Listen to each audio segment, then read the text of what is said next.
Fiber Arts Guild was started in 1956 by a few women who were weavers, and they decided to organize and become a group called the Arbor Fiberarts Guild.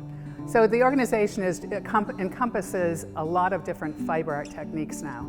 It used to be just weavers, and we have moved along and included a lot of people. We have over 100 members.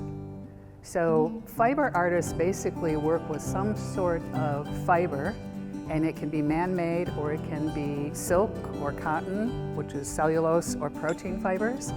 And we just figure out a way to work with it to make art.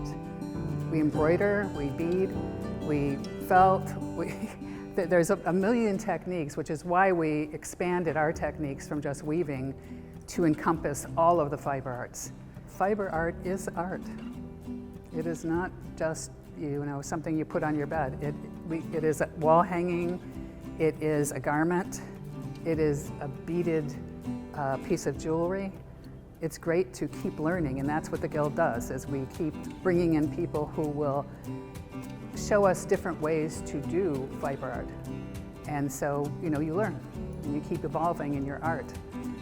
Art just keeps on evolving, and you have to keep learning and keep testing it and keep trying. So it's a difficult technique to master. But when you do, it's just magical. It's just a magical technique, and I just think people are drawn to it because it just feels warm and cozy, and you want to be next to it because it's fiber. It's like clothes. It's like a blanket. It's like so innately you are just drawn to wanting to touch it. We can combine techniques in fiber that you can't do in a lot of other art forms. I don't know many art forms where you sew, you piece, you can embroider it, you can bead it, you can put felt on top of it, you can, and it all will work depending on what you do.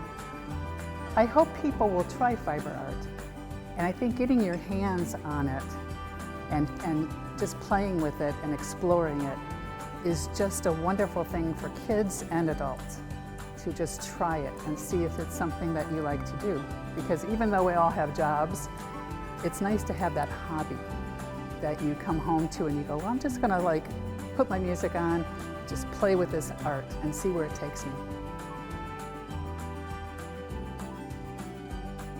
Art is therapy.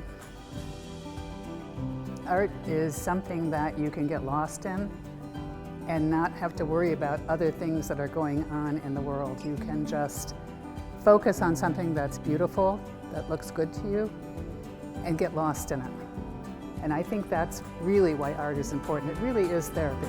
I just think the arts are so important in our communities and our schools. It just has to happen. We have to have that in our lives.